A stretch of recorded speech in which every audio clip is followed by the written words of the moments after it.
This is White Plains Week, the weekly roundup of White Plains, Westchester, and world news.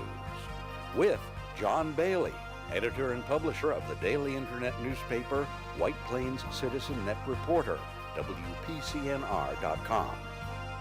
Jim Benerofe, editor and publisher of SuburbanStreet.com and WhitePlains.com. And me, Peter Katz, formerly with NBC, ABC News, and stations from Boston to Los Angeles. White Plains Week, what's happening, who are the newsmakers, what's in store for the future. The views and opinions expressed on this program are solely those of the participants. White Plains Week is presented on Optimum Cable Channel 76, Verizon Fios Channel 45, and on the internet at whiteplainsweek.com, youtube.com, and wpcommunitymedia.org. Now, White Plains Week. Good evening, Mr. and Mrs. White Plains, Westchester, and the world. John Bailey with White Plains Week. And I welcome back from assignment, Jim Benerofe, the old news scribe himself, and of course the anchor for all seasons, Peter Katz. The young news scribe. Did I say older? Veteran news scribe. Right. And right now we have the headlines. Jim Benerofe, give it to us. Okay, and here are the headlines for this week, April 7th. Common Council holds FASNY hearing at White Plains Performing Arts Center for 5 hours. Peter Katz brings you video of the action. Mayor Tom Roach is nominated for mayor by Democratic Party as Councilwoman Milagros Lacuna withdraws her name from the party nomination vote. She starts fundraising for a primary. 12 Democrats contend for Common Council nominations, no candidates yet from the Republican opposition. State Senator George Latimer joins County Legislator Ken Jenkins as Latimer announces he is running for the Democratic nomination to run for county executive. City of White Plains and City School District hold tax increases to 2.2% and 1.75%. White Plains School District offers Superintendent of Schools position to Dr. Joseph Riga, Superintendent of the Elmsford Union Free School District. They are in negotiations. County Executive Robert Astorino announces suit to stop closure of Indian Point without considering impact on villages and towns' revenues. Westchester Power begins process of setting the new green energy rate for the 20 cities and towns combining their electric purchasing power. Launches new information program on converting to solar energy. Westchester Hills Golf Club advertises for members on television. Rains sweep the Westchester County area all week long. Peter Katz will have his ongoing feature, Trump, the President. The shot clock is down to 1,363 days left in his first term. Thank you, Jim. And just briefly, how was your trip? What was your impression? To put things in perspective, I was in Japan visiting my son and his wife and their new baby. The baby's 2 months old. And we spent 3 weeks in Japan. I spent 10 days with my son. We were in Osaka, we were in Kyoto, my son lives in a place called Takamatsu. And it was really a fantastic trip. One of the most interesting things about Japan is the transportation system is unbelievable. We rode on the high-speed train, the Shinkansen, and the countryside just flies by. And even their regular trains I think, run around 100 miles an hour. Their transportation, so I was in the subway system maybe 15 times. It's absolutely fantastic. You pick up any political reaction to the Trump administration so far? Generally speaking, I would say he's not considered very popular there. We met a couple from France who really obviously did not like him. And he doesn't really have a great reputation in foreign countries. Okay. Okay. Right. Well, Speaking listen. of people from France. Yes.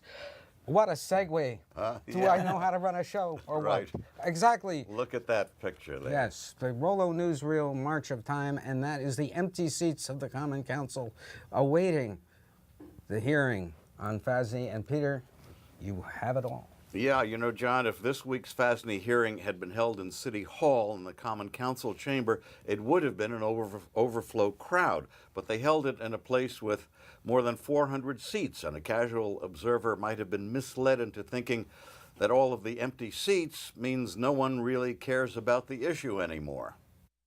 At the White Plains Performing Arts Center on April 5th, the city's Common Council held a public hearing on the revised plan for the French-American School of New York, known as FASNY, to build on the former Ridgeway Country Club property. FASNY attorney Michael Zarin used graphics to explain that development is now on a smaller portion of the site than originally proposed. Changes include reducing the total building square footage from 243,000 square feet to about 148,000, about a 43% reduction. The number of parking spaces drops 29% to 248 spaces from the 348 originally proposed. One parking area is removed from the site plan. The bus pickup and drop-off area is moved, and main access is moved to Hathaway Lane, which is off Ridgeway.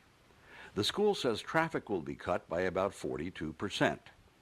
FASNY will not develop about 50 acres of the site and conserve it for public use. However, the scaled-back plan does envision other development phases in the future. The hearing ran more than 4 hours. Commenters were limited to 5 minutes each. First was John Botti of FASNY's Board of Directors. The reduced alternative plan before you is now significantly smaller, and the impacts are now considerably less. First and foremost, we've eliminated half of the school. Nursery and elementary school grades, nursery through 5th grade, are gone from the plan. This is a major concession for a school to make in order to resolve the pending litigation between us and to get what we ultimately want is to have our reduced school approved. Jim Cunningham, a longtime White Plains resident, expressed his opposition and accused Mayor Tom Roach and others of not representing the residents. The question I ask myself, Mr. Mayor, who are you working for? Because it sure looks like FASNY. Well, I work for the people of the city of White Plains who don't all agree with you. And folks, we're not going to do, and it's not because my job... Mr. Mayor, you said to follow protocol and you're not supposed to be answering him either. No. There's a point where you attack someone's, you're attacking my character. Mr. Mayor, if you're going to give these people 5 minutes of uninterrupted time, I think you should not interrupt. I'm going to let him finish, but I just had to correct that. Fine. Can the other council members interject just to put the record straight at will? No. Okay. But I will interject on your behalf if anyone personally makes an allegation as this gentleman just did. Retired Dr. Sandy Zevon, a longtime resident, also opposed the project. FASNY is trying to put a square peg in a round hole. I would add that if it doesn't fit, you have to quit. That, ladies and gentlemen, is the whole enchilada. Okay. The only reasonable and honest action by our elected officials can take is a no vote. Joan Traber, president of the Fisher Hill Association, read an opposition letter signed by 10 neighborhood associations. This is just a bad plan for the city, and I couldn't live any further away from this part of town, and it was an issue for Fisher Hill in 2011. It affects all of us.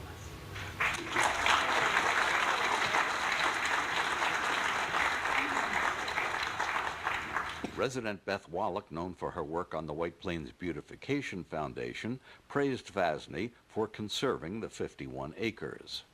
For the residents and nature lovers, it is the most wonderful gift anyone could give our city. For children, it's a place for adventure and learning. Ned Sullivan, president of the environmental group Scenic Hudson, expressed support. Scenic Hudson has protected land and created about 65 parks throughout the Hudson Valley, and we see in each case economic benefits in terms of enhancing the value of surrounding lands. Robert Stackpole, who was on the city's planning board for some 30 years, opposed FASNY. They're building a building beyond capacity to reach a number that we said was too big and too dangerous for the small neighborhood of Getty Farm and southern and White Plains. The Reverend Timothy Dalton spoke on behalf of the White Plains Religious Leaders Association. The question before you now is not whether this will impact our city, because clearly it will. The question is whether this impact as a whole will have a positive or a negative effect on our city. We, our clergy groups, have come to the conclusion that welcoming FASNY will be a tremendous addition to our community, both across the city and to the neighborhoods in which it will reside. We're getting closer and closer to a vote. Yes, and when that will come, who knows? Remains to be seen. But be that as it may, we also have page 2 coming up, politics. And in politics and locally, Mayor Thomas Roach was nominated by the Democratic City Committee unanimously after Councilwoman Milagros Laguna had decided she would withdraw her name at the party convention last Thursday. Mm-hmm. And, so we'll have to see just who's going to be on the Democratic ticket for mayor in the November election. All right. Any bets? Well, I think it's going to be Roach. Yeah, I think so. I think that tactically speaking, politically tactically speaking, Milagros withdrawing her name at this point from the nomination procedure. The nomination procedure effectively. Yes. You know what's really interesting to me? The Republican City Committee has been totally silent. Here we have all of these issues coming. Although we have he an did election speak coming. Out. He wrote me a letter that he was going to read about FASNY, Ryan Maloney, the head of the Republican Party, which I'll post on the site, but I haven't had a chance to. But be that, that's the first time they have spoken out on anything in recent memory. And on the county level, we can have the State Senator George Latimer declared last Monday that he was definitely running, as we had told you he probably would. Right. Now, Ken Jenkins had already thrown his hat into the ring, and now there's another Democratic hat thrown into the ring to run against Rob Astorino for county executive. Yes. And that's a fellow from Yonkers, a Spano of all people. Wrong Spano. It's Andy Spano's son. That's correct. Not Mike Spano, who withdrew. Yes, but but he's from Yonkers too. I believe they're originally all the Spanos originally, I believe, come out of Yonkers. Yes, spawned by some of them they may have diverted to other places over the years, but nonetheless. There's a strong Yonkers base in the Spano family. Some words on your money. The city budget and the school budget were presented this week, and in the city, they are only raising the tax percentage 2.2%, which means if you have a home that sells for $650,000, your tax is up only $74. Well, it all is different depending on. You can't do it that way. You have to look at the bottom line of your tax bill. It's the way I do it, because I only have one assessment to go on. Look at the bottom line of your tax bill and increase it by 2%. If you looked at it, and if you did that, it probably would show that your taxes are going to go up about $250. Right, but that's the city. That's the city. Well, I'm talking about the you have city, you have county, and you have school system. Right. Now, if we can look at the school system slide, that is going up 1.75% in the tax rate $10 to $626.38, and the same $650,000 home, you go up about $178 to $200. Yeah, so add $178 to $70 for the city, and you've got the $250. Right, plus almost, the right? The county, I plus think, the was county very is going to be the same. Mm-hmm. County election, guarantee it's going to be, you know, we're in a no increase situation now. We're going to hear promises of no increase in taxes during the exactly. Now, one other thing that happened, which you have the shot of Mr. Smith in the crowd. That's Interim Superintendent Smith addressing a crowd that was at the hearing who said that they wanted more opportunity to talk about how to change the budget before they start doing the budget, which is that's the first time I've ever heard some real positive suggestion and notice that somebody has noticed that, hey, nobody listens to us. Yeah, well, you know, the school budget has a line in it to pay the superintendent a salary, and now I think we finally have a superintendent to take the salary, and right? this is his picture. Joseph Ricca. He is from the Elmsford Union Free School District. He's been there for 4 years, and they are currently negotiating with him, but he is the person they have offered the job to. And we knew that Smith was there on a temporary basis. Yes.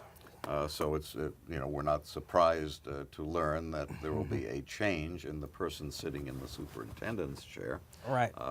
But Elmsford itself is somewhat similar in profile to White Plains in terms of demographics of the students. 10% white and about 75% Black and Hispanic. Similar, not quite similar, the same. Not the same. And you covered something for us up in Peekskill. Astorino is fighting Cuomo. You know, the deal that Governor Cuomo announced about 3 months ago to close the Indian Point nuclear power plant, it may not be what's called a done deal. And then again, it might not be so done. Within sight of the Indian Point nuclear power plant at Riverfront Green Park in Peekskill, Westchester County Executive Rob Astorino was joined by the county legislature's minority leader John Testa, Peekskill Mayor Frank Catalina, Buchanan Mayor Teresa Knickerbocker, Henrik Hudson School Superintendent Joseph Hochreiter, and others for an announcement. I'm here today to announce that Westchester County is going to court to stop the implementation of the agreement between Governor Cuomo, Entergy, and the Riverkeeper to close Indian Point. The governor's January surprise, which was reached in secret, robbed the public of its right to be part of the decision-making process on the future of Indian Point. It is this secret agreement that is the basis for the sudden closing of Indian Point. The residents of Westchester and New York deserve better. The case is very simple. The law requires that an environmental impact statement needs to be done before an agreement is reached, not after. Now, whether you're for or against nuclear power is not even the point here. There is no debate that the public had a right to know about the impact of closing Indian Point before the deal was reached by 3 men in a room. Now, if our laws are to mean anything at all, then the process has to be open, fair, and reviewable. Deb Malone is Executive Director of the Hudson Valley Gateway Chamber of Commerce, representing businesses in Buchanan, Croton-on-Hudson, Cortland Manor, and Peekskill. The Hudson Valley Gateway Chamber of Commerce supports any action that helps and holds the state accountable and prompts them to take positive steps to help our schools, local governments, and taxpayers. There is no doubt that the early closure of Indian Point is going to have a major negative consequences, and the focus should be kept on this administration until we have some answers. Marcia Gordon, President and CEO of the Business Council of Westchester, also was there. The Business Council of Westchester has been a staunch advocate of Entergy, and a great corporate citizen, and Indian Point, and the continuation of this plan to provide the entire region affordable and reliable and clean energy. Nuclear energy is clean energy. And the economic and environmental impacts of an early shutdown of Indian Point, therefore, must be thoroughly evaluated, and the state must come forward with policies and programs to mitigate the impacts on the local economy, the tax base, and electric consumers, and that includes the business community. We want to create an environment where business can grow, and business can't grow if there is not an adequate and affordable power source. Astorino noted that the legislature has to approve going ahead with the lawsuit, and I asked if he was concerned that his stand might hurt him in his race for re-election. Look, I have a job here. My job is to protect the interests of the people of Westchester County, and that's what we're doing.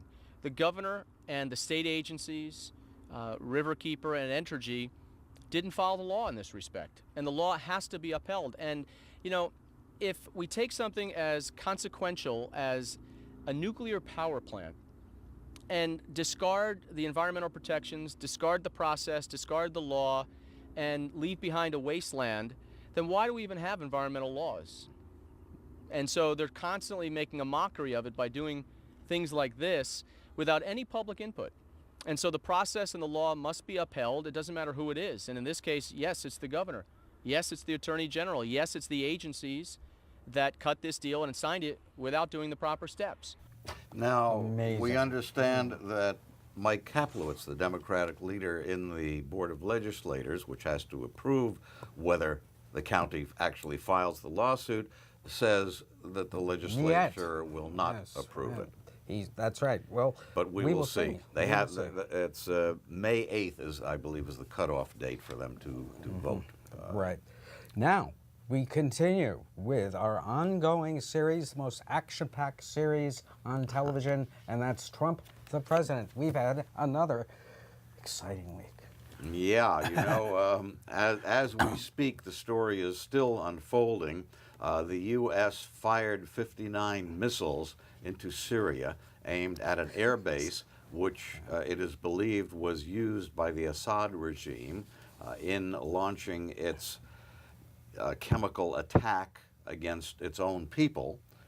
Nerve gas was used, apparently sarin nerve gas, and there were dozens of people killed, including children, including babies. The pictures were absolutely appalling to see what has been done in Syria by Assad to his own people. The reaction from Assad was what you would pretty much expect, thumbing his nose at the United States for this. Russia condemned the U.S. for this attack. The question is, what happens next? Does Assad retaliate for the U.S. retaliation by using more nerve gas against his own people, thus escalating the situation? Questions in Washington are, what is the Trump administration's strategy for Syria from this point forward? We just don't know. President Trump and Chinese President Xi Jinping met at Trump's Mar-a-Lago resort in Florida. There was a dinner last night. They have a working lunch today, Friday. On the flight down, Trump told reporters, "We have been treated unfairly and have made terrible trade deals with China for many years. That's one of the things we're going to be talking about." Both Trump and Secretary of State Tillerson made statements which could be interpreted as threats of war against North Korea. Congressman David Nunes has stepped aside from heading the House Intelligence Committee's investigation into Russian influence on our election and Trump's ties with Russia, as well as whether Trump and his people helped the Russians with their interference. He was criticized for being unable to be impartial in the investigation. Republican Senate leader Mitch McConnell has invoked the so-called nuclear option and fixed things so fewer votes are now needed to put someone onto the Supreme Court as a justice for life. They expect to vote possibly today, possibly as we're recording this program, on the vote of Neil Gorsuch to join the Supreme Court. Trump's son-in-law, Jared Kushner, was sent to Iraq to meet with Iraqi leaders and U.S. military leaders. instead of someone like the Secretary of State or the Defense Secretary making the trip. As of this week, Trump had made only 21 of the more than 500 appointments that a president is supposed to make to fill important government positions. Steve Bannon has quietly been kicked off the National Security Council. The administration did not make an announcement. That's an important thing. You'd think they would. Instead, there was a notice published in the Federal Register. Not many people read the Federal Register. It's like the backup material in White Leaked Plains. memos from Environmental Protection Administrator Scott Pruitt reveal that he has instructed everyone at the EPA that they are not to do anything to protect the environment or begin enforcement action against polluters without telling headquarters. Enough, John? Well, Jim, what do you think? Isn't this Trump for president feature great? It sort of Did you wraps it all up enjoy in being one- away from this one for a couple mess. of weeks? Yes. Well, I'll tell you, I am really concerned about this environmental stuff. I mean, there's a lot of nonsense going on there, and Do you see some irony in the fact that our new Republican president has taken steps to virtually dismantle the Environmental Protection Agency if they do everything that they intend to, while our Republican county executive is complaining that the state is not following environmental regulations on Indian Point? You can't make this stuff up. We really can't, but generally it was a rainy week in White Plains, and you can see some of it right here. We had a tremendous amount of rain this week. 1.2 There were inches. tremendous downpours, certain flooding throughout the New York metro area. Flights into Westchester Airport last night were just plain canceled. Same thing at other New York airports. This weather situation is most unusual because by Sunday it's supposed to be gorgeous, spring-like, almost summer-like here. And maybe we'll play a little softball. Maybe. You know, maybe. We really need that. So, your reaction to what we face moving ahead? Do you think FASNY will be approved? I'm inclined to think that it's probably going to get approved. I think if it were to get turned down at this point, that I would think that FASNY would sue and probably have quite a good chance of winning. If they approve it, it's likely that the neighborhood association is going to sue. Everybody sues in Westchester County, friends. John Bailey, Jim Benerofe, Peter Katz, good night for White Plains Week. This has been White Plains Week, news and commentary about White Plains, Westchester, and the world. The views and opinions expressed on this program were solely those of the participants. White Plains Week, produced by White Plains Citizen Net Reporter and presented on Optimum Cable Channel 76 and Verizon Fios Channel 45.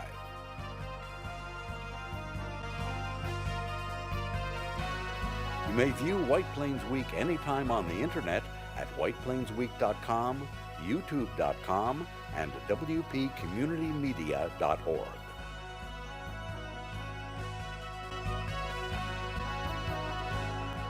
For White Plains Week, this is Peter Katz speaking.